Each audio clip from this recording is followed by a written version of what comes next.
Hey, do you love the Songs or Spells podcast presented by me, Karlyn King, hearing about how rock stars use magic in their lives? And do you want to level up your life using the easy spiritual tips discussed with our amazing guests like Aurora, Idols, and OG Sex Pistol Glenn Matlock? Well, now is the time! Over on our Patreon community, we do weekly lessons on things like law of attraction, manifesting, everything you need to keep you sane and powerful in a mental world now more than ever. I've personally manifested many things like jobs, relationships, tuition fees, and even specific podcast guests, and now so can you. So what are you waiting for as Billie Eilish, Russ, Jay-Z, Ariana Grande, Beyonce know? Yep, they practice this. A weekly bit of witchery, or well-being, or mindset, or whatever the hell you want to call it, does not take long. Get ready to level up, I've got your back. Once you subscribe, you have full access to our entire back catalogue of exclusive weekly Patreon episodes, and a weekly group connect call where we'll share tips on how to apply this to our everyday lives. So join me today on the Patreon community page. You can access it via the link in the show notes, or on our Instagram bio at Songs or Spells Podcast, or our TikTok bio at Songs or Spells, and just click join the community and learn the magic. I can't wait to meet you. So witches, this week's guest is none other than Jenn D'Eugenio. She is the founder of Women in Vinyl. She's the chief of sales at a vinyl record pressing plant called Furnace. And she is a lifelong Black Sabbath fan. She's got over 27,000 followers on Instagram. So let's meet her right now. I am a longtime collector and I work at a record pressing plant in Northern Virginia as the sales and customer experience rep. So lots of vinyl. Amazing. So it's no coincidence that we're talking, given my research on vinyl. Because initially I just wanted to look at kind of why vinyl was popular again. But then the more I did on it, I realised that actually it's always been popular. And Right. this great like physical object that can ground us in uncertain times, much like music in general. Yeah, would you Yeah, agree with that? absolutely. Yeah. I think it just dipped for a period when CDs were really the main thing, but it's never really gone away. Yeah, I love that. So I'll come back to then specifically women in vinyl because I think it's phenomenal. So really the focus of the podcast is on kind of music and magic and how they work together. So are you a spiritual person? So, yes, I would say that I am, but not in probably the ways that a lot of people consider spirituality. I don't really practice any sort of certain thing. I actually grew up, my parents were Catholic, and so I was raised that way. And after some time, going to private school and everything, I sort of decided to find my own way of what spirituality is to me. And I think, it's funny because it's always sort of been through music, in my opinion, that you sort of find that those things that you're looking for. I totally agree.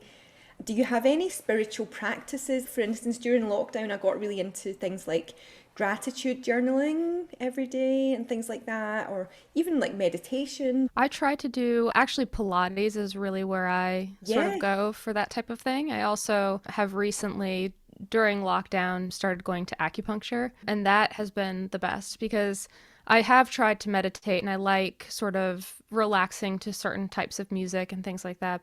And I know that you're supposed to let your mind wander. It's okay to do that, but I have such yeah. a hard time just like clearing it all out. So, I mean, going to acupuncture it's crazy because it completely clears you out. I mean, you can't think about anything, which has really been interesting to completely be just alone with yourself. Yep. I've had it once and it was fantastic. Yeah. I loved it. I went because my body was feeling really stressed and run down, and I had one session, and I know what you mean. I just felt so relaxed. I guess it's because it's forced. It's like you're forced to lie down and just switch off. And I remember just feeling so much better and just much more balanced the next day. So Hmm. yeah, I recommend it. Yeah, absolutely. And then, yeah, I mean, Pilates, I grew up as a ballet dancer. I did that for 18 years. My life has always been musically involved. Yeah. And it was such a huge part of my life that that was sort of my place to, like, I never had panic attacks or anything like that back then when I was dancing all the time. And so now, just because it did so much wear to my body, I have started with the reformer Pilates.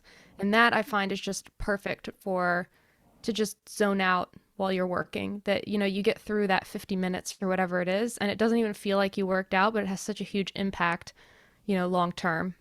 I'm the same, I think, with yoga, just yoga Yeah. at home. Like yoga with Adrienne, shout out to her. Yeah. Especially during lockdown, because it was just on YouTube, it was so Yes. accessible, and she does make it super like easy to follow, and I feel like it just sort of brings everything down to where she says that's where we're supposed to be, in this sort of grounded, calm state. Yes. And it's the world around us that creates all the tension. So yeah, Absolutely. yeah, I love to think of songs as spells, a way of conveying an intention out into the world.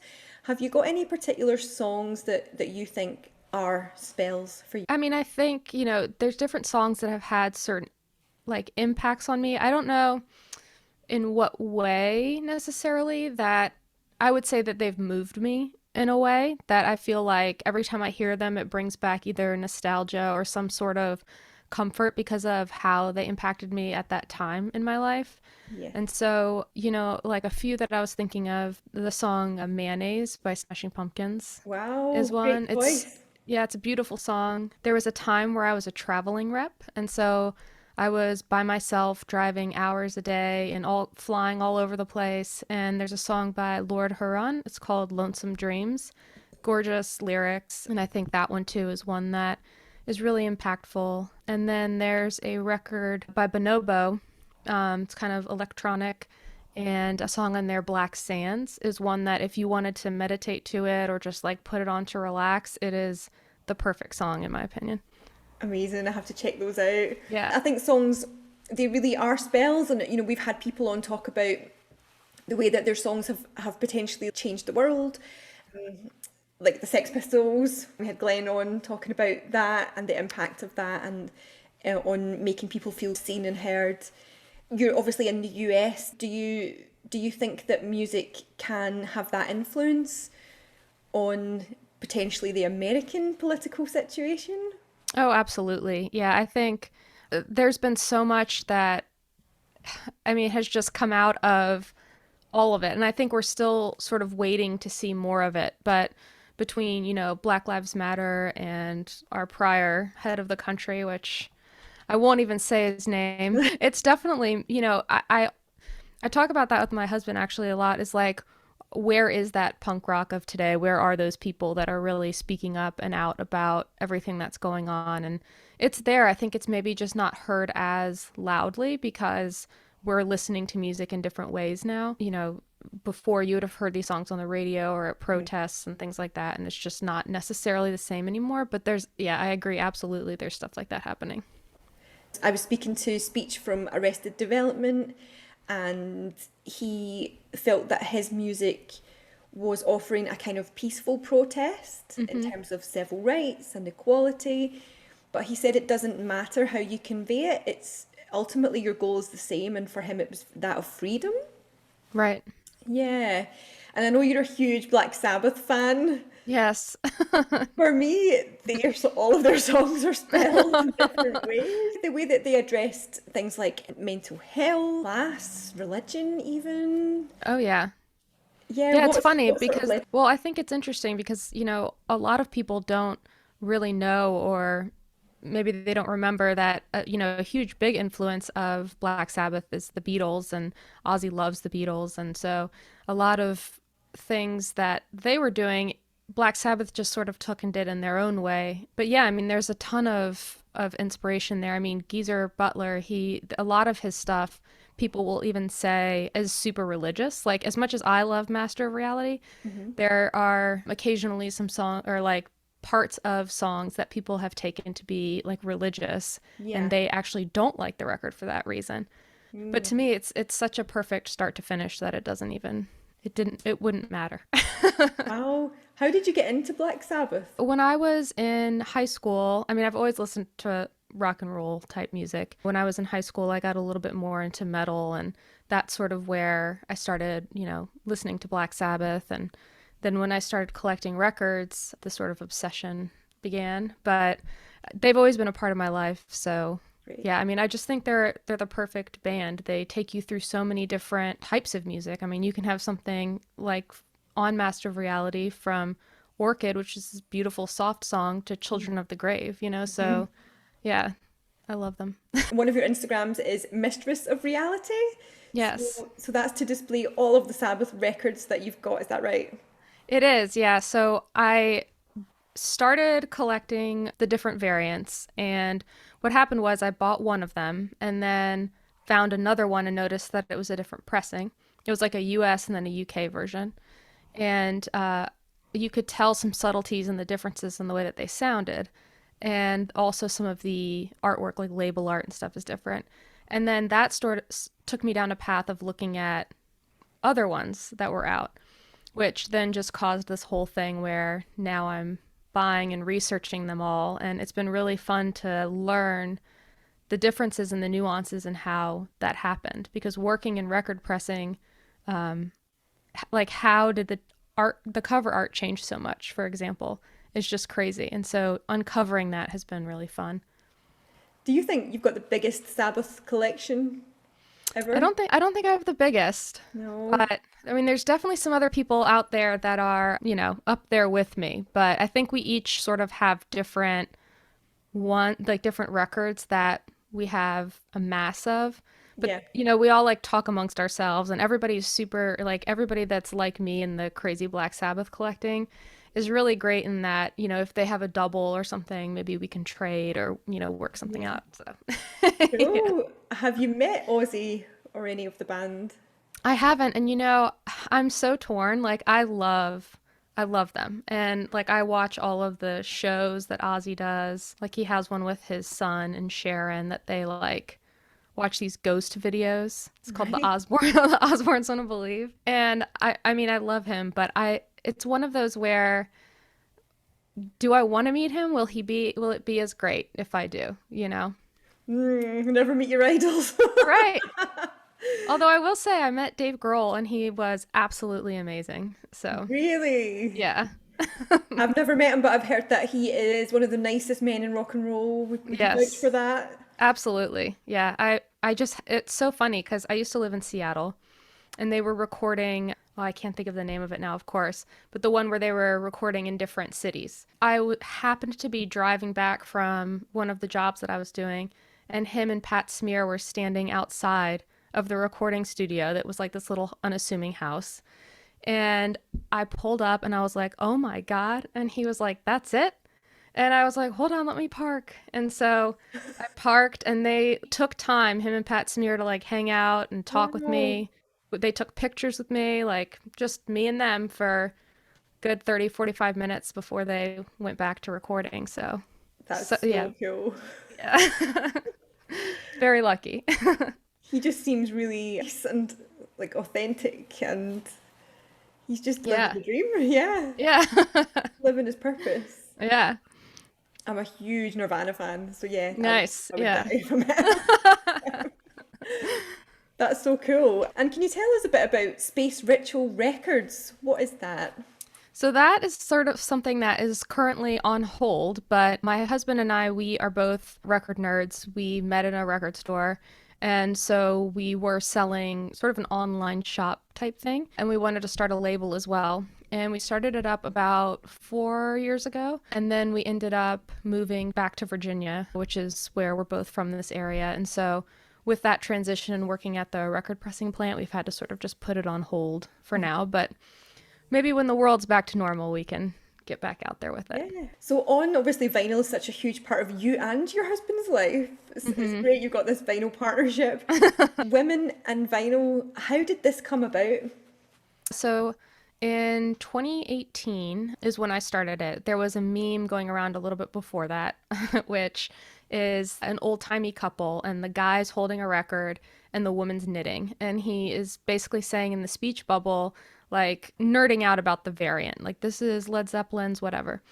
And she's like, I don't care. And while it seems so minimal, it got reposted so many times that it was making me insane. I was like, I'm the guy in that picture. If it had been two guys, two women, whatever, it probably would have never bothered me. And at the same time, I started working in the industry after being a collector for, at that time, probably like 18 years. Right. And women get treated differently. They just do. It's always been sort of known as a boys' club to collect records.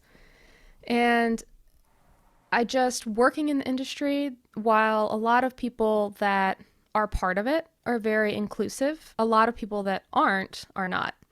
And so I wanted to find a way to highlight women and tell their stories, because there's women that run plants that do really integral parts of the vinyl pressing process. And I wanted to show it as something other than sexual objects, really. I mean, because so much of what we see on Instagram is just that. Mm-hmm. And then you get two sides of it, right? Because there's people who love that, and then there's people, both women and men, that don't. And so it's like, why do we have to justify one way or the other? Like, this is what we're doing, and we're just sharing records. And so however we want to do that, it shouldn't matter. So yeah, I mean, with that, I just started a blog, and then from there, got a lot of support. And within the last year, we were able to develop our board, start a podcast, and create the nonprofit. That's so cool and so needed. Yeah. I've seen so many of those meme cartoon things, and just the way that it was so normalized. Like, you would pick up any sort of music or entertainment press, particularly in the sort of 40s and 50s.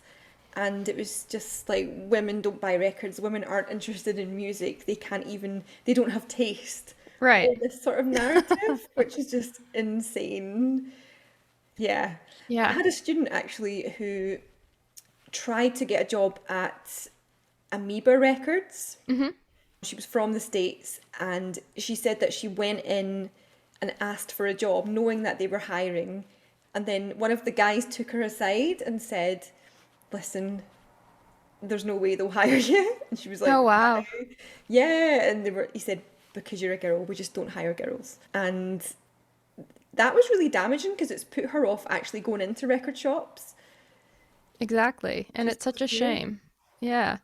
Because if girls growing up now, I mean, as you said, and as we've seen in the beginning, vinyl isn't going anywhere. And with the trajectory, it's going to be something that's around for a while. We can't innovate and move forward in the industry if we don't have different minds working on it.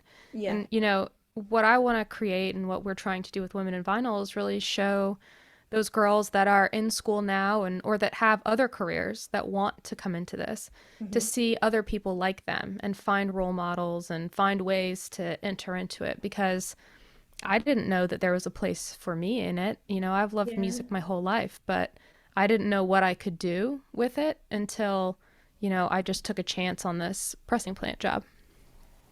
So have you got any horror stories? I always tell this one where, so obviously people that know me know my obsession with Black Sabbath. And so we were in South Carolina at this record store, and they had a slip mat with the Vertigo swirl label, and it was on the wall. And I go up to the guy and I was like, how much is your Vertigo slip mat? And he was like taken aback, and he was like, I'm surprised you know what that is. And at first I was like, why wouldn't I know what that is? And then maybe I thought I'm being overly sensitive or something. But then I was like, what else could he have meant? Like, that's why you put it on slip mat, because of what it is.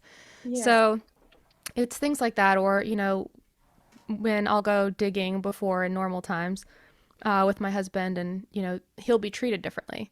People will think like, I'll want to sit down or something. And Yeah. like, I'm in there too, so there's a lot of those kind of differences. I've had people that I've worked with say things like, can I speak to the manager to try to get some muscle, or things like that. And I'm like, well, I am the manager. Why? Oh. So I think it's a lot of the same kind of systematic stuff that we see in other industries. And I think it's people think maybe that they don't do it or that they support the change, but until we really get under it all and make it normal to see women doing these things, that's what it's going to take to make the change happen. It's the same in all aspects, particularly of music, like whether it's production, songwriting as well is a really, really unbalanced area.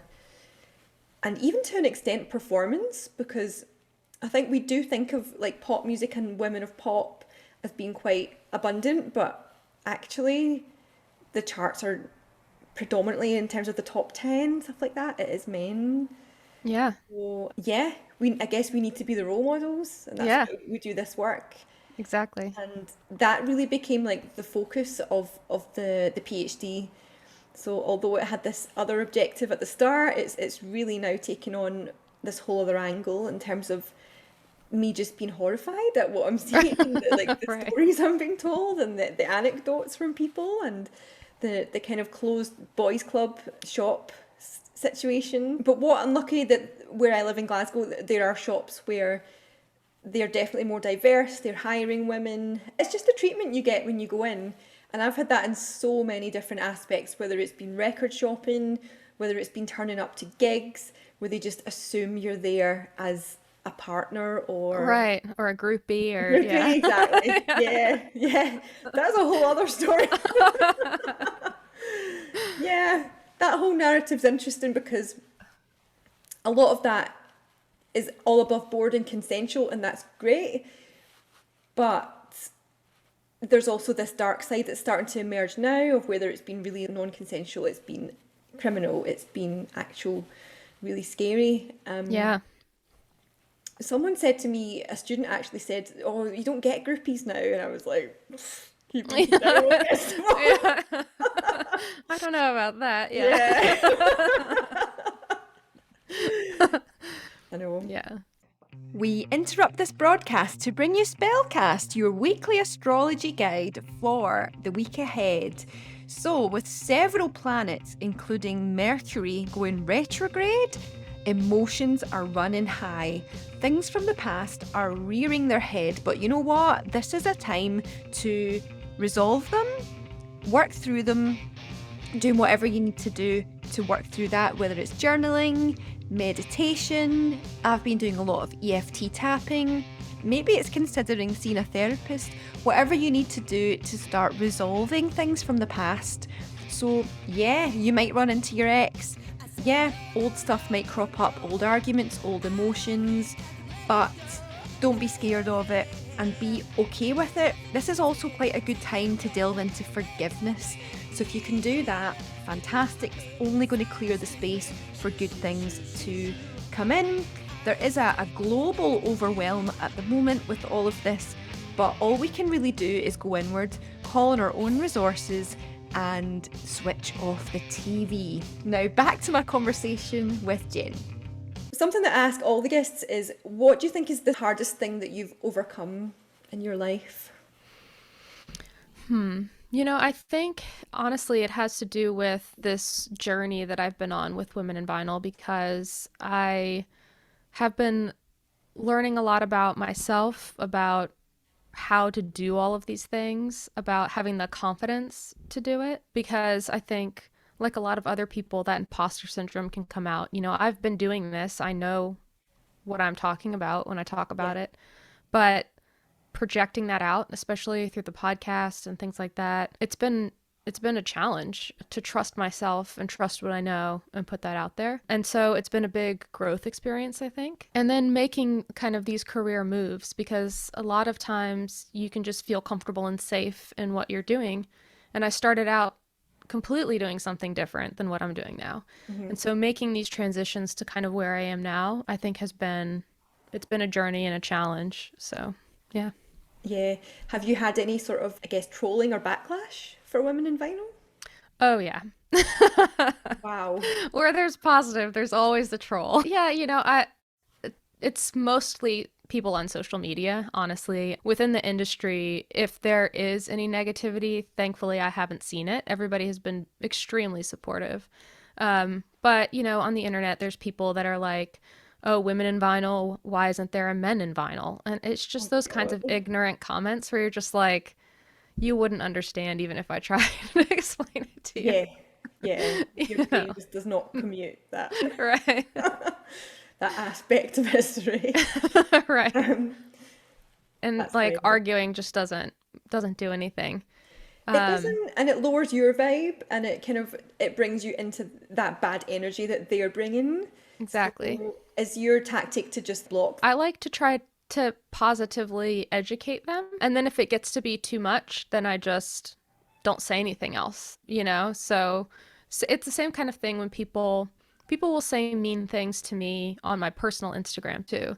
Just Wow. because not about women in vinyl, but just me being a female that posts records. And I don't even post myself in them that frequently, but I've had people that, have called me things that I won't even repeat and said you don't deserve to listen to that record, or just What? out of the blue, or like those are your boyfriend's records, not yours. And after a while that kind of thing really starts to wear on you, and I respond to them for a bit, and then it starts to become where I'm not going to fight with them over it. It's not worth my time to lower myself to that. And so after that I just block them and move on. But I think that's something a lot of women see. So they get Yeah. critiques on how they listen to records, or how they're, displaying a record or whatever. This was a big part of my research. This idea of Crosley marketing specifically to women, or what they thought women wanted. And it was the pink turntable, which is, like plastic, and it folds up into a bag and things like that. What are your thoughts on that? I think my point of view when it comes to like a turntable that is an entry level turntable is if it gets somebody into it, that's great. So, like, if it's cheap and that's how you're getting started, fine. Just know that there are places you can take it so that Hmm. you're not damaging your records, and that you can then have a good quality turntable, like, if you start to love it. But, like, from a marketing perspective, I've always thought that's ridiculous. Like, I used to work in designing kids' clothes. So I worked for like Oshkosh and Target and stuff. And I worked for a newborn infant toddler, which is really when the pink is for girls, blue is for Yeah. boys, is like a big thing. And for me, I mean, I grew up as a tomboy. My mom never put me in like pink clothes. I didn't like to wear dresses. But so I always was trying to push those boundaries. And it was so difficult because in corporate America, they're not ready to go there yet. And so I think that some of that kind of trickles through even to like what you're saying with Crosley stuff. It's like girls like heels and purses and whatever. Hmm. Not necessarily. It's so generalized that Yeah. I think that that is sort of the systematic stuff that we're talking about. And even Fender did it as well. They did it with the guitars specifically for women. And they were calling them like, and this really bugs me because they were calling them like things like goddess, stuff like Right. that. And I'm like, that is a really interesting narrative, but a goddess is not going to be asking for a small pink guitar. Let's be No, honest. she wants the badass guitar. Exactly. Exactly. Yeah, so you're right, it is systematic. Who has time for it? I just can't. Like I'm trying to just not let negativity take over. There's just too much going on in the world right Yeah, now that yeah, we don't need any more of it. definitely. Yeah, for me it's become like a daily practice keeping my vibe high. I try not to watch the news because I Yeah. do feel that it's a bit of an energy vampire. Yes. And there are times when I occasionally have to tune in for 5 minutes or so, purely just to know what the rules are now, Yeah. what I can and can't. But other than that, yeah, it feels so different for me to watch 5 minutes of news and then switch it off and put on something funny or put on some music I like, Yes. something like that. It just feels different in your body. And I think once you develop that awareness of the sort of vibes around us, you can be much more, I guess, the mistress of your own vibe. Yeah. Yeah. Of your own reality. So what advice would you give to anyone listening who wants to get into vinyl perhaps as a profession in terms of the work that you do in pressing and I would say to just start connecting with people that are in the industry. Reach out. Women in Vinyl is not excluding men. And I think that that's an important point Yeah. is we're educating everybody and we're giving you a good starting point. So, I mean, we post jobs on our website, and any of those women that are being showcased have contact information at the bottom of those blog posts. So you can reach out and find somebody that's doing what you're doing and start networking with them. I think that's really the best thing, because I know everybody says it, but it's a small world and it's true. So the more that you can get in and meet people, the easier it will be for you to get your foot in the door. I mean, there's space for everybody. There's so many different people that touch a record before it gets to your shelf, Yeah. that whether you're assembling it or whether you're cutting a lacquer, there's a space for you. Who else do you look up to? Oh, well, I would say in general, my mom is a huge influence. I've always said that she's my hero in a way. Yeah. She's always been strong and dedicated to what she does and has taught us really well. I would say that the women that I work with on my board are amazing, and they are constantly pushing me and each other to do more and do better. And so I think that those are the kind of people, to me. I don't look at a celebrity, for example, and idolize them. I think that real people doing the work that feel more tangible are the kind of people that I look to as role models. Yeah. So I thought I would give you some names of artists and ask you to consider, do you think that they are a magical force in music, and why? So the first one I've got is, no surprises, Ozzy. I mean, yeah, I think he's a magical force. I think that, he's the Prince of Darkness. But besides that, a lot of people get on my case because I am an Ozzy Black Sabbath person.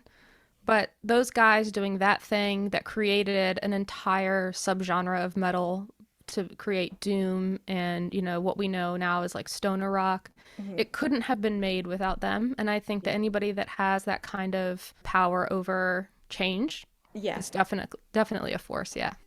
Have you been to Birmingham, like where there was? No, I want to, but no, I haven't. It's so interesting because it looks like how they sound, you know, post-industrial. And I read somewhere that they likened it to Mordor in Lord of the Rings, with all the factories and the smoke and stuff like that. And it's still that way?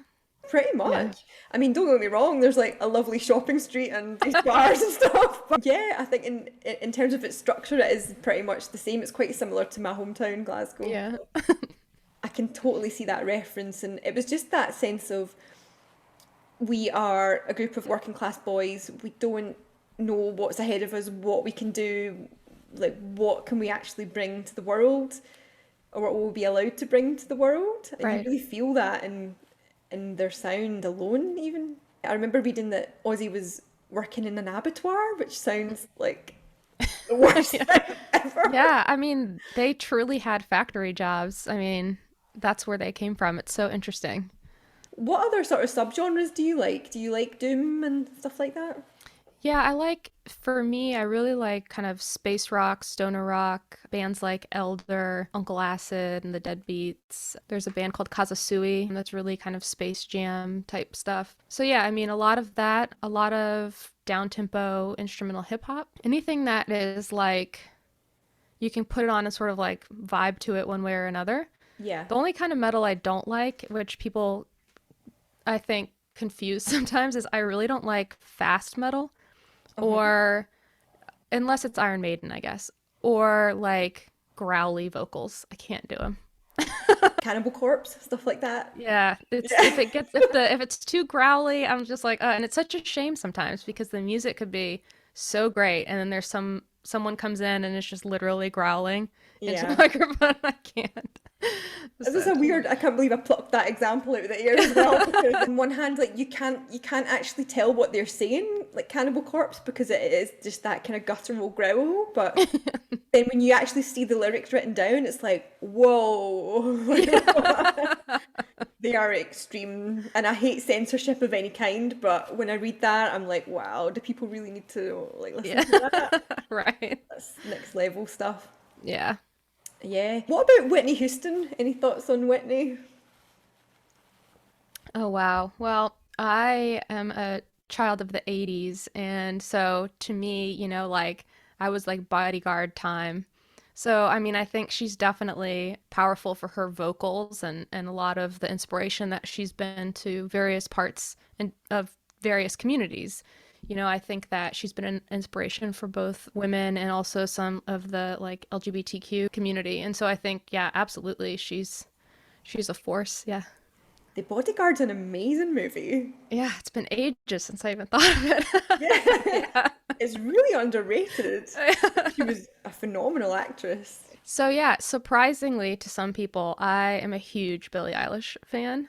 I love her. I think that what she's doing for body positivity Yeah. is so important. Like she just released, well, she was doing it as part of her shows first, but then Not My Responsibility, which is where she's talking about how she dresses and what she wants to do with herself is it's not up to anybody else. So I think her being the kind of the next generation and having that sort of impact is special and I Yeah. can't wait to see what she does. Yeah. Yeah, it really is. I talked a lot about kind of my own battles with body image. And I mean, she's what, 19? Is she Yeah, 19? I mean, I think Yeah. 19 now. Yeah. So young. Yeah, for a 19-year-old to come along and yeah, have that much body positivity and confidence, I'm just like, wow. Yeah. And she deals with, I watched her a documentary and like some of the other things that she deals with. Just, I think she has Tourette's, things like that she's dealing with, but she lets them be part of who she is and is not ashamed by them. I think is really, it's a great thing to see. I hope she can continue with that. Absolutely. Yeah. Certainly the students I teach all worship her, and rightly Yeah. so. Yeah, I mean, at first I was like, who is this person? Like, what is this? All the hype about. And then actually, I was in a Pilates class and one of her songs came on and the beat was so great. I was like, who was that after class? And then ended up buying her records and now, yeah, I'm hooked just like everybody else. Yeah. Iggy Pop. Yeah, I mean, again, like, I think all of these people are such good examples of people that have changed or really been huge influences in music. I'm not a huge Iggy Pop listener, but I can definitely say that, he's an important part of music, absolutely. Yeah. So Glenn from the Sex Pistols said he was the greatest living poet of our time, Yeah, which I loved because he is really like succinct, and sometimes it sounds to me like he's almost rapping. He's always doing a right. kind of hip hop sort of thing as a sort of garage rock artist. If we were putting a label on him, is there anyone else who you think, yeah, the world would be massively sad to be without in music at Oh, the moment? man, that's so hard. There's so many people. I think that everybody that's putting their music out there is giving something to someone. Like they're touching someone with what they're creating. And Yeah. so it's hard to narrow down to who I think like we couldn't do without. My last question for you is, are songs spells, in your opinion? I think so, for sure. Yeah. They can invoke feelings. They can which can then make people do things, right? Which a spell, that's essentially what you're Yeah. doing. You're saying words to invoke something. So, yes, I think so. Amen to that. Yeah. Thank you so much for all your insight and for joining us on the podcast. Absolutely. Thank you for having me. Jenn truly embodies so much of what I love about music in terms of it pushing boundaries. So be sure to check out her Instagram, which is in the show notes, and check out Women in Vinyl, which is a super important boundary pushing organisation. And check out my research on this very topic through my Instagram, Karlyn L. King. I love that she mentioned meeting Dave Grohl and Pat Smear. Dave Grohl is actually super spiritual and talks about creating an altar when he was a teenager and wanted to start a band, and we all know the rest is history, so shout out to him, our favourite male witch. This podcast has been hosted and produced by me, Karlyn King, with music from the Caledonias. Remember, you can join our Patreon community to witch up your life a little bit. You can find the link in the show notes or on our Instagram at Songs or Spells Podcast or on our TikTok at Songs or Spells. Watch out for Tarot Friday every Friday, and I will see you next week.